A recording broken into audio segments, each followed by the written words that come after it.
Hey guys, how's it going? Welcome back. So today we've got a little bit of a treat for you guys. I went into Long McQuaid today that I didn't want, well, yes but not yet, but needed a new guitar, acoustic. In church I play electric and acoustic, and for the next couple weeks I'm going to be playing the acoustic, but my one backup went down, which I was using because my Martin went down with the preamp. The clip broke, and so it doesn't stay shut, it just flops, and it's like, I really hate that, and I'm not going to bucksheet it because it is under warranty, so I just took it in, and they ordered a new preamp for me, and that'll be installed next week when I go take the guitar back in. But so until I can fix my other one that's down, I went and I bought this today, and it's a Martin Road Series.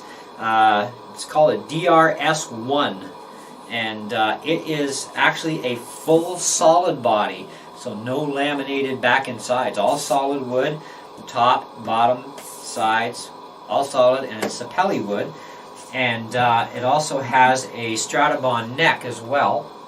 Don't know how well you're going to see that, but I'll give you a close-up of the Stratobond neck on my other Martin so you can see what Stratobond really is. But the short part of it is, it's like literally thousands of slices of wood that are like laminated together, and it makes for being a much stronger neck. And added on with the Rich Light fingerboard and of course a Rich Light bridge on both of these, the fingerboard is very, very strong, and it has the same type of color as ebony as well. And it's what as far as I know, it's a maintenance-free board, because Rich Light is actually made up of some paper product of some sort and a bunch of different resins, and then all put together, and they make sheets of the stuff, I guess. And of course Martin's doing their best to help the environment and still give us a quality guitar. And this stuff, they really love it because it's so easy to shape it, and it's flawless and really nice, so much nicer to work with even than wood, and very, very strong. And the Stratobond necks, being extremely strong too, are stronger than an actual one chunk of wood type of deal. And so it's also not so susceptible to the heat and humidity changes. Now the body, on the other hand, well, it's going to be very sensitive compared to a standard body. Most of your standard bodies have, unless you're paying normally big bucks, you've got laminated back and sides with solid tops, right? And of course then you also have laminated back sides and laminated tops on cheaper guitars.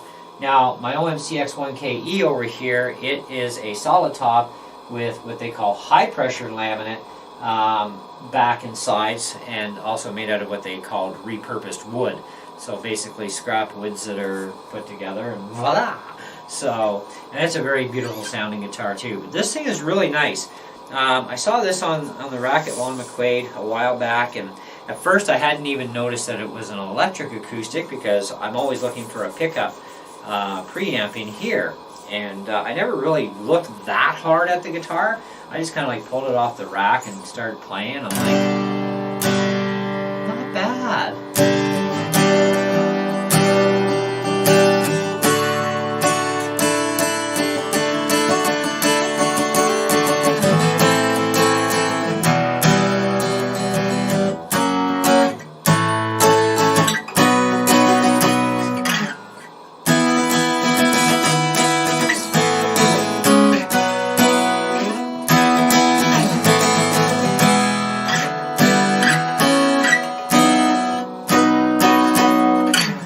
So I really like the sound of this thing, and I really wasn't looking for a dreadnought style. I only had like really one other choice for a brand new guitar in there, and that was the Taylor 314. And I really don't want to have that guitar again. I'm after the Taylor Koa Deluxe. I believe it's a 200 series, 224 or something like that. But anyways, I'm still going to get that one, and that'll be the end of my acoustic that I'm going to go after. And then I've got a few electrics that I'm going to kind of, replace with higher end, because I want really nice high-end stuff for a change, like all of it high-end. Like I've got my Gibson Les Paul, I got my SG, got my Strat, I tell you I want to upgrade to something better. I've got my Cort right-handed guitar that I like, and then of course I got these two here. And I got my Baby Taylor. My Baby Taylor is kind of cool. And my Fender right now is one that's down, so I'm working on fixing it. I thought, you know what, for $1,100, and this came with a hard shell case too from Martin. It's got the little Martin gold embossed plate on the case too, and really nice interior. I was like, ooh, nice. Now these are not the stock strings. They were earlier when I got it home, but this thing comes with 1253s, and they were the Martin SP coated. I don't know how long they've been on the guitar for, but the B&E strings were kind of looking a little scabbed, so I thought, you know what, just change them. Brand new guitar, brand new set of strings, break it in the right way. So on went some D'Addario 1253 non-coated. Of course, they're much cheaper. I almost opted out for a set of, or put out for a set of Elixir Nano Web coateds, but I was like, I don't really want to spend $20 on a pack of strings right now. And I have been really enjoying the D'Addario strings. I run 1152s on my other Martin and my other acoustics, but I wanted to stay with the proper gauge for these that came with it because they sound great, and these things sound virtually identical to the Martin SPs, so I figured, well, hey, it's a win-win, right?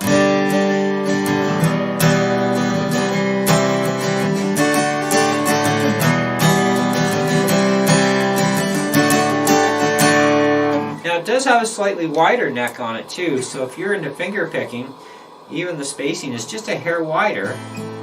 Makes for very easy finger picking. I had thought about getting a classical nylon string guitar because I love playing classical, but these Martins, and even that one there behind us, does great at finger picking. So the spacing is perfect, and I don't have to worry about retuning a guitar every 18 seconds because nylon strings, well, they kind of suck, to me anyway. But I had a classical guitar when I was a kid, and just a nightmare. But anyways, yeah, so let's plug this thing in for you guys. Now, it only has a master gain in here and a tone control. It doesn't have like a multi-band EQ or anything.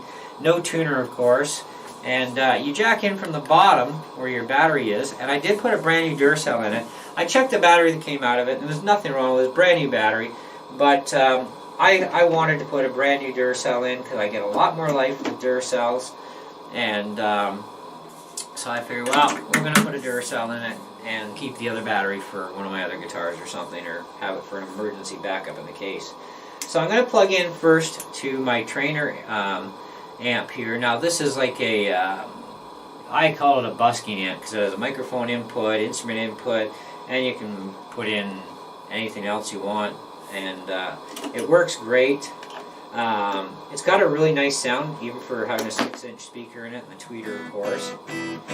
But you can hear the difference really well with one of these kind of amps, with the separate woofer, separate tweeter, for how the tone works.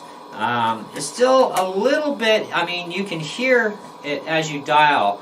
On my Katana 100 watt in the acoustic preamp mode, all I hear basically is either full on or full off. The in-between, I can't really hear it, but on this you actually can. So anyway, so let's give this a run for you.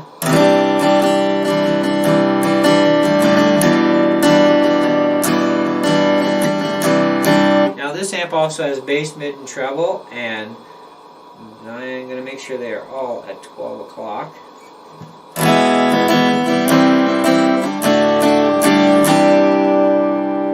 Now that's full tone, or full blast on the tone. So let's turn the tone off. All the way on.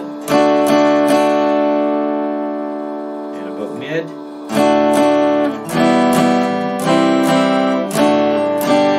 So it does allow for some shaping, which is great. Now I'm going to plug this thing into the Katana. and we'll listen to it on the Katana amp.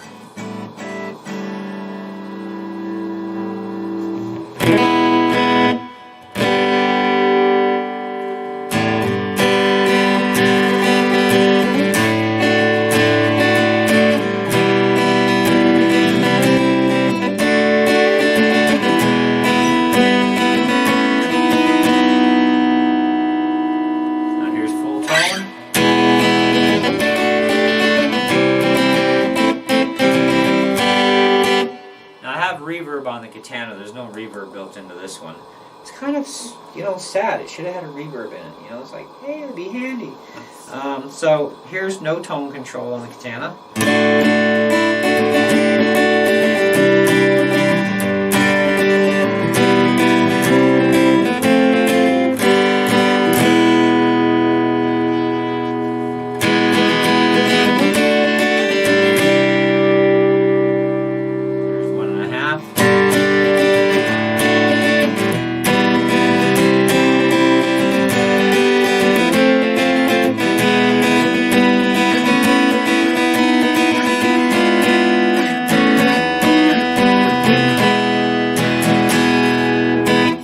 So on the dot inlays here, you normally only see 2 dots on the 12th fret.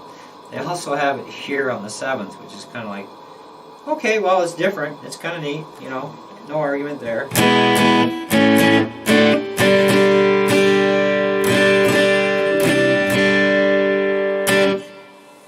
So anyways, let me show you the OM-CX1KE so you get a really good idea what Stratobond looks like.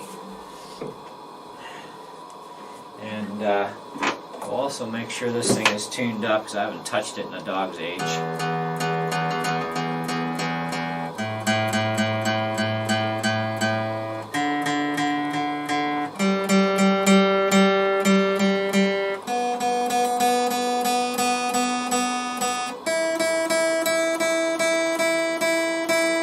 It wasn't too bad.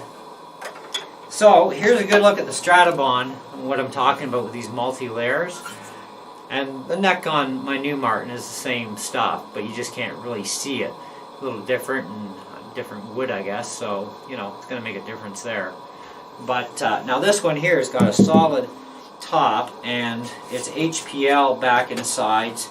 I don't know what kind of wood they call it. I'd have to look up the specs on this one, but again, same with the neck too, and you know, same spacing for the strings for being able to do finger picking nice. Now this is also a much narrower body, and it's a cutaway.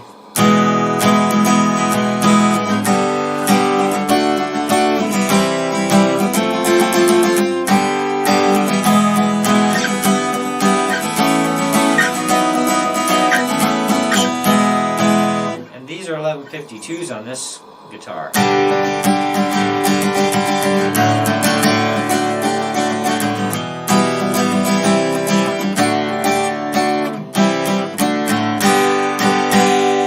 And of course I did change my tuners, but I still have my original Martin tuners for this.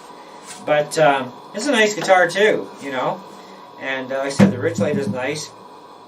This one here I also put in Taylor ebony pins in it, so it creates a little bit different tone. Yeah, gives you some nice bass even out of this one.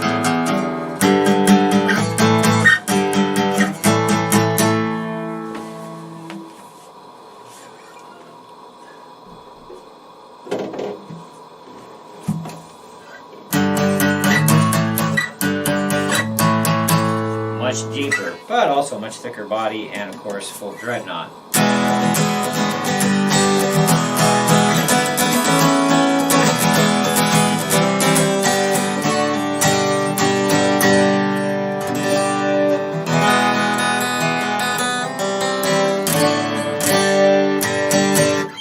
So, overall, 4 out of 5, man. It's a great guitar, very well constructed. Love the whole solid body thing. Different care, though, that must be taken with solid bodies. And I actually talked to the one Lutherie there at the store today before I left with this thing. And because of the fact I have in-floor heating. We live in Canada too, and I have a hard time in the wintertime getting my humidity level even at 40. So he suggested just over the winter time, store this in the case when not in use. Summertime, of course, humidity goes like 60s and stuff in here. So for that, then he said I hang it on the wall in the summertime, but in the winter, keep it in the case. It'll be much better. So I thought, okay, you know, we'll do that. And he said if you want to keep the humidity at, you know, like a constant 50%, there are in-case DRS1 gel pack humidifier things you can get. And so I thought, well, okay, I'll take a look into those too. And because this is solid bodies, full solid wood-bodied acoustics are a lot more sensitive. So something to keep in mind if you're going to buy a guitar that has solid back, sides, and top, you know.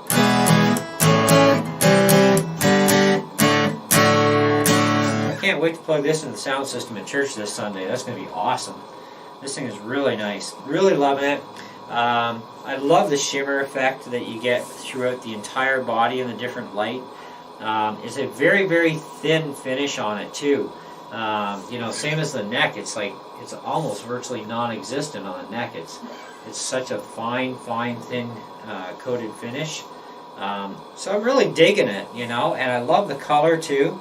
It reminds me a lot of a Deon guitar I had when I first started playing guitar when I was about 14, when I was taking lessons. I've actually been playing the guitar since I was like, you know, 5 years old, and have had dozens and dozens and dozens and dozens and dozens and dozens of guitars ever since I was a kid.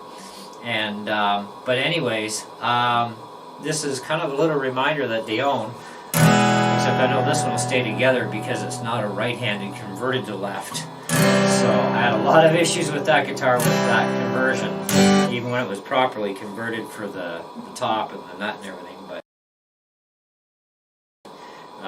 yeah, this is really nice. I like it. I think it's worth the $1,100. You know, I mean, we are talking Canadian dollars. Like I said, it does come with a really nice Martin hardshell case too, which is like, wow, that's really cool. You know, I mean, hey, you know. And I was looking at other Martins, and I thought, well, this one's already in stock. I can take it home today. It's more money than the cheaper one I was looking at, but you know, because I didn't want to spend a ton of money because I'm still trying to save up for my Taylor Koa. But you know, I figured, what the heck? You know, why not? You know, it is beautiful. You know.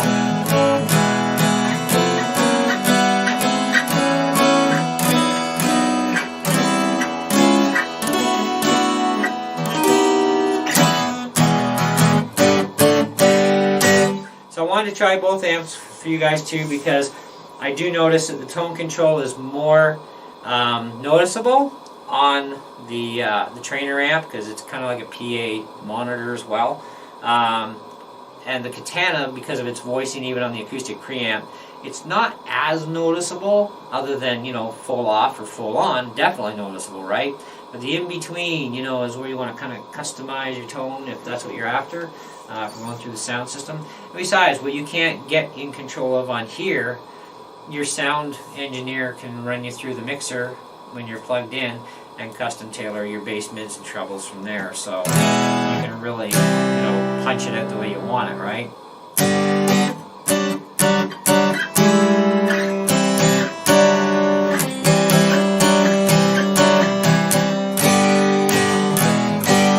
So do check the link below. It is for Long McQuaid in Canada. They're a Canadian outfit. And you can take a look at the specs that they have listed. Or you can go to the Martin website, check out the specs online at Martin for everything about this, you know, for like nut material and saddle material and all that jazz. I'm probably going to change the pins. I don't know what material I'm going to go with yet, but, you know, I kind of want to just a little bit more an alteration of the sound, you know. But I do like it the way it is either way, even with the DRS 1253s. They are just beautiful sounding on this guitar, so that was a really good plus and a good call for buying those. But anyhow, so thanks for watching and for having your patience to go through the 2 amps and stuff. And hope you found the video useful to you and the demo. The video has been recorded, of course, on my camcorder, so you're going to get the sound of the acoustics in my room. But I can tell you this, that from playing it in the acoustic room at Long McQuaid to playing it in the house, this thing sounds great in either place, you know, unplugged. And of course, I have tried this thing plugged in as well. Actually, I think this was one of the ones I plugged into one of their acoustic amps there, if I remember right. Yes, it was, which amp was it I plugged into? I think it was the Fender or something, but anyway, it doesn't matter which amp, but it really shines. It's really, I love it. Even playing without a pick.